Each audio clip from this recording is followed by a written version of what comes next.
हाँ भाई, क्या सीन है फिर। सैमसंग S23 FE अभी अभी लॉन्च हुआ है, लेकिन S21 FE अभी 30,000 से भी नीचे का मिलने वाला है आने वाली सेल के अंदर। लेकिन दोनों के अंदर एग्जैक्टली फर्क है क्या, आओ देखते हैं। सबसे पहले दोनों के अंदर ही तीन कैमरास हैं। S21 FE के अंदर है 12 मेगापिक्सल का मेन लेंस और S23 FE के अंदर है 50 मेगापिक्सल का मेन लेंस। दोनों के अंदर ही OIS है, लेकिन क्योंकि S23 FE का जो सेंसर है वो ज्यादा मेगापिक्सल वाला है, तो उसके अंदर लो लाइट फोटोज भी ज्यादा अच्छी आएंगी और उसके अंदर जूम भी ज्यादा बेटर होगा। दूसरा लेंस दोनों के अंदर ही है 3x टेलीफोटो 8 मेगापिक्सल का, जो बेसिकली काम आता है पोर्ट्रेट फोटोज खींचने के लिए। और टेलीफोटो लेंस मोस्टली एकदम महंगे वाले फ्लैगशिप्स के अंदर होता है, और सैमसंग का टेलीफोटो लेंस है यार, तो दोनों फोन ही बहुत ही ज्यादा बढ़िया पोर्ट्रेट फोटोज लेंगे। और तीसरा लेंस भी दोनों के अंदर सेम ही है, 12 मेगापिक्सल का अल्ट्रा वाइड। लेकिन अब आ जाता है मेन फर्क जो थोड़ा सा कंफ्यूजिंग हो सकता है। S21 FE के अंदर है 32 मेगापिक्सल का फ्रंट कैमरा, लेकिन S23 FE के अंदर मेगापिक्सल बढ़ाने की जगह कम कर दिए हैं, 10 मेगापिक्सल का फ्रंट कैमरा है उसके अंदर। पर इसका मतलब ये नहीं है कि S23 FE का फ्रंट कैमरा बेकार है। ये जो 10 मेगापिक्सल वाला फ्रंट कैमरा है ना, ये वही exact same to same lens है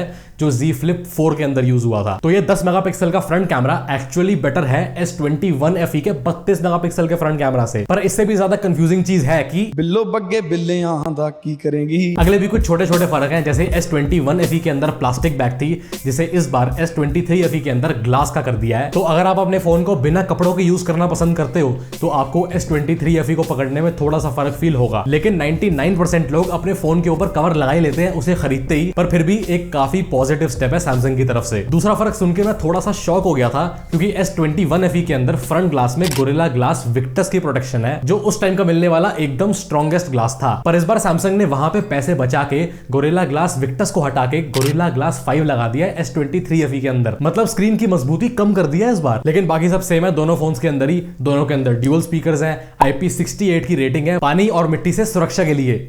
आ रहा है भाई साहब, आ रहा है भाई का। और हेडफोन जैक दोनों के अंदर ही नहीं है, लेकिन आप खुद भी तो हेडफोन जैक बना सकते हो इन दोनों फोन्स के अंदर। डिस्प्ले की बात करें तो दोनों फोन्स की डिस्प्ले का साइज एग्जैक्टली सेम है, दोनों एमोलेड भी है। लेकिन सबसे पहला चेंज आता है दोनों फोन्स की रिफ्रेश रेट के अंदर। दोनों फोन्स के अंदर है तो 120 हर्ट्ज का रिफ्रेश रेट ही, लेकिन S23 FE के अंदर जो अभी अभी लॉन्च हुआ है उसका रिफ्रेश रेट 120 हर्ट्ज से 60 हर्ट्ज के बीच में अपने आप चेंज होता रहेगा, ताकि आपको इस फोन के अंदर एकदम बेस्ट बैटरी लाइफ मिले। वहीं पे S21 FE के अंदर जो रिफ्रेश रेट है वो भी 120 हर्ट्ज है, लेकिन वो हर टाइम 120 हर्ट्ज पे ही लॉक्ड रहेगा। दूसरा फर्क है ब्राइटनेस में। S23 FE की जो पीक ब्राइटनेस है उसे इस बार 1450 निट्स कर दिया गया है, जो पिछले साल के S21 FE के अंदर 1200 निट्स थी। तो S23 FE की जो डिस्प्ले है वो डेफिनेटली ज्यादा ब्राइट फील होगी, और धूप के अंदर भी उस फोन को चलाने में कोई दिक्कत नहीं आने वाली। लेकिन यहाँ पे आता है एक और शॉकर, गाड़ी वाला शॉकर नहीं यार, शॉकिंग चीज वाला शॉकर। S23 FE के अंदर बेजल्स और पतले करने की जगह इस बार मोटे कर दिए हैं। दोनों फोन्स को अगर आप साइड बाय साइड रखोगे ना, तो आप आराम से बता दोगे कि भाई कौन सा S23 FE है और कौन सा S21 FE, क्योंकि बहुत क्लियरली विजिबल है कि S23 FE की बेजल्स बहुत मोटी कर दी है इस बार। अब ऐसा सैमसंग वालों को इसलिए भी करना था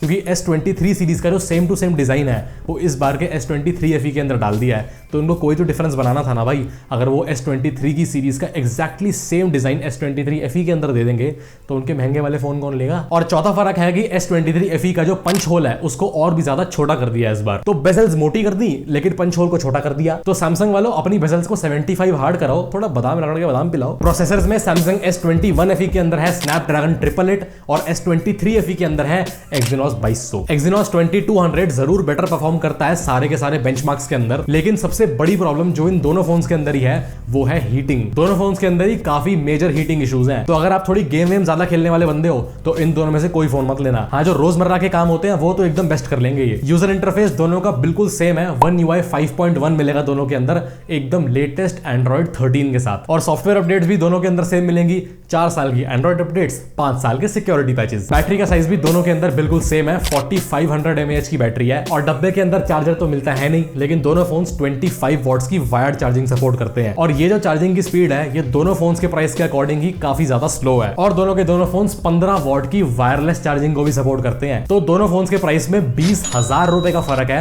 लेकिन S21 FE एक काफी ज्यादा बेटर डील है, क्योंकि 20,000 रुपए एक्स्ट्रा दे के भी आपको कोई भी ऐसी चीज नहीं है जो बहुत ज्यादा बेटर या कुछ डिफरेंट मिल रहा हो। तो जो भी आने वाले सेल में S21 FE का स्नैपड्रैगन वर्जन लेने की सोच रहा है भाई, बहुत ही बढ़िया डील लेने वाले हो आप लोग। बाकी अब मैं भी जाता हूं पुलिस स्टेशन S22 FE की गुमशुदा तलाश की रिपोर्ट लिखवाने।